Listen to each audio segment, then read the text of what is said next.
Justin A.W. Blair here with another review of a Deep Space Nine novel in the pocketbook series. This is The Long Night by Dean Wesley Smith and Christine Catherine Rush. It is number 14 in the series. A cover illustration here of Odo and Quark. Not badly done. The first note that I have for this book is one sentence only. One sentence only, and it simply says, I feel nothing about this book. Now, first, a little background for you. Dean Wesley and Christine Catherine, the Rushes, collectively known as, also wrote under the pen name Sandy Schofield, something Schofield, and wrote the fourth book in the series, The Big Game. You can check out my review. I'll do a little thing here and pretend like I'm going to edit in a link to the review, but I'm probably not. Check out my review of The Big Game on the YouTube channel here. I want to say some good things about the book first, all right? The pacing is good. It clips along fine. The writing is solid. It's not spectacular, but it's solid. It's really tuned in well for this Star Trek genre novel type style. It doesn't have much of a voice at all, but it conforms really well to all the tropes you would expect, and a lot of the tone they have pretty locked in for the characters. There's nothing really uncharacteristic about the behavior of most of the major characters here that we know. And sometimes that goes awry in other Deep Space Nine and Star Trek novels. It doesn't so much here. There is one moment where Sisko gives an order, shoot to kill. A little uncharacteristic for Star Trek. But let me explain to you why he's so riled up. The basic premise of the novel is that a lost treasure ship has been found. Okay, so the premise is actually decent. And the setting, once they reach this ship, the crew go out in the Defiant to find it. The setting is well done of the ship itself. It's a ship that all the people on it have been cryogenically frozen because they escaped the world. So they're called, like, it doesn't really matter what they're called, the giblets, the Gibbetsians, something like that, whatever. Their supreme ruler fled the world during a revolution 800 years ago, cryogenically froze himself on this deep sleep ship. That's why it's called The Long Night, because Sisko and the Defiant used the call sign. I don't know if that's the right word. They refer to the ship as the Long Night or something like that in order to disguise their journey back to the station, because a whole bunch of people have come around trying to get this ship. So as a foundation for a story in a genre novel, it is sound. At least there's action going on. At least it is not just, hey, there's a murderer loose on the station, we better find him. It has an okay premise, but there's just no heart to it. There's not a lot of feeling to it. And one of the problems, which you can't really totally fault the authors for, is that we're supposed to be made to care about this treasure ship that apparently is famous throughout the Federation, and also apparently Sisko has been obsessed with, but we've never ever heard that that's the case. And of course, we just don't have any background for that because it's not part of the lore, the general canonical or otherwise lore of Star Trek. So they do the best they can to make it seem important and to make it seem mysterious and all this. But, you know, my question is this: why not simply lean on some of the stories that are in the canonical Trek universe from even the Next Generation or farther back, the original Star Trek, whatever? You know, I think about the episode in TNG where they apparently discover that all humanoid races have a common ancestor or something, and that's just kind of dropped and never talked about again. Maybe we could find a lost treasure ship from that or something like that. You know, Trek, I think, is often at its most enjoyable when it's linked up to characters, episodes, themes, where you get these references to something so you feel like you have a coherent universe. You don't have to make things up from whole cloth like you do the Gibetians or whatever. in their political turmoil, because who cares? I mean, honestly, who cares? And that's kind of what I think about this novel in general. Everything goes as expected. I mean, I can spoil the plot for you, and I will, and we're going to. But if you don't want to hear that, tune out. I don't like long commercials in the middle of a YouTube video, so I'll get to the point quick. My own novel, written by me, Justin A.W. Blair, entitled The Haunt on the Island of Esmer, is out, available on Amazon. You can buy an ebook or paperback format. It is inspired by Malazan, A Song of Ice and Fire, and The Black Company. Epic novels in that vein. Take a moment, check it out. But really, as you're reading it, everything is going to go as you would expect it to go. Dr. Bashir is tasked with reviving this supreme ruler from 800 years of being cryogenically frozen and put into sleep. And guess what? He succeeds.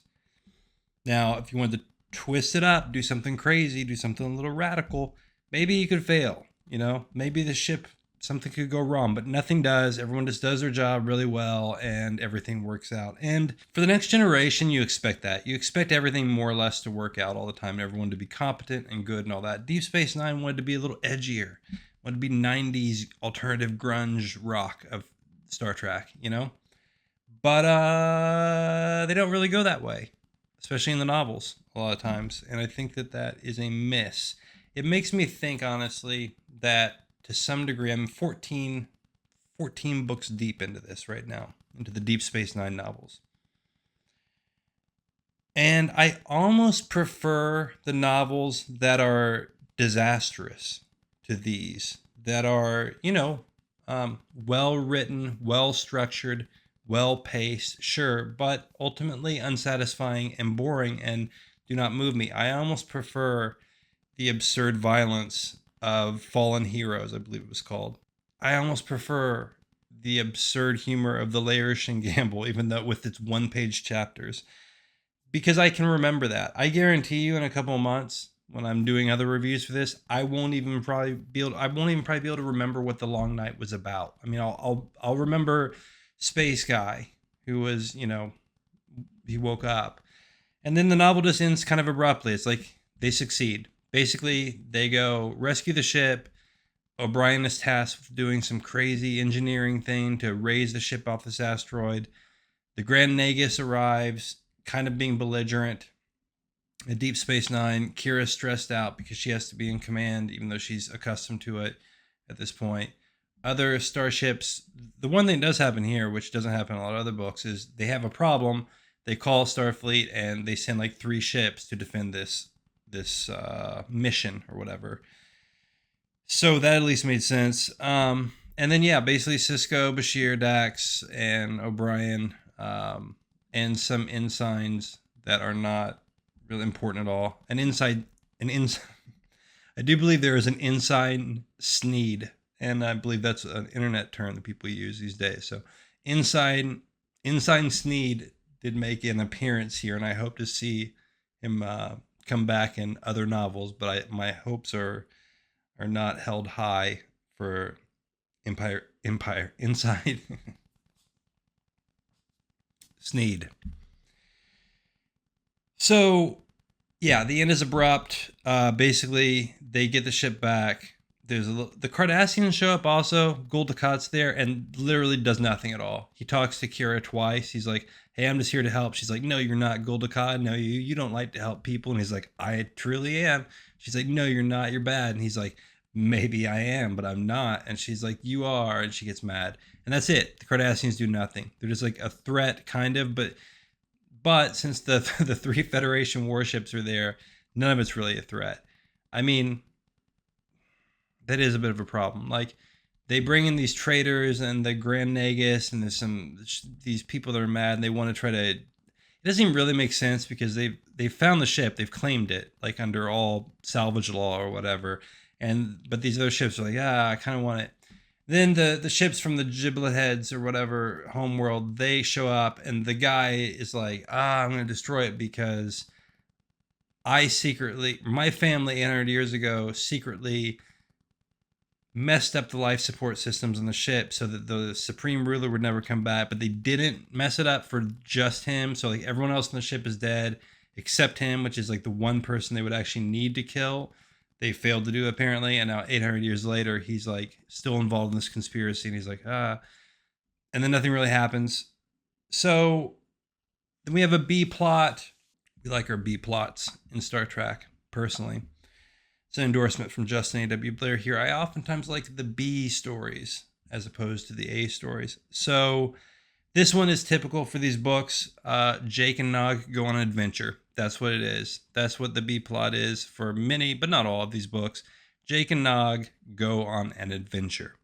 They get lost in some tunnels. They find a spy station. They get locked in. Not going to really go through what happens. It doesn't matter.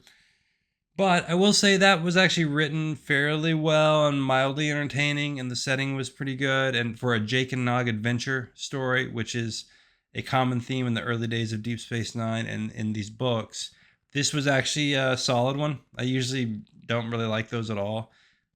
This was solid. Quark shows up, does some Quark things. That's fine. But ultimately, I'm going to have to just suggest this is not on my recommendation list for you readers.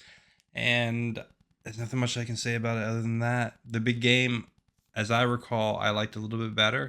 At least had the setting of the card game, which I thought was kind of original. I mean, this was an original premise. Not an original premise, but it was a premise that had some potential that was just not really realized to its fullest extent. An update.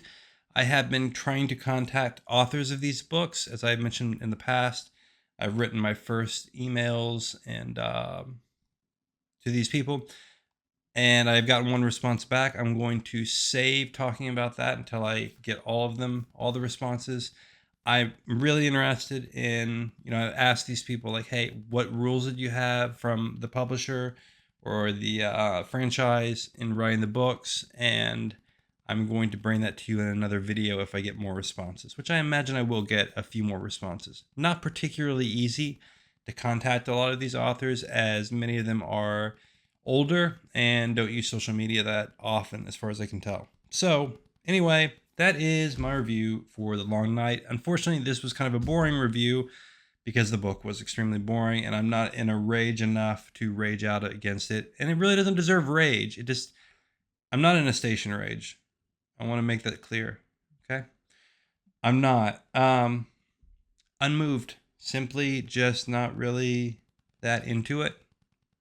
Read quickly. It's fine. Forgettable. And that's it. So, Justin A.W. Blair, please like and subscribe. Tune in for the next one. I will see you later.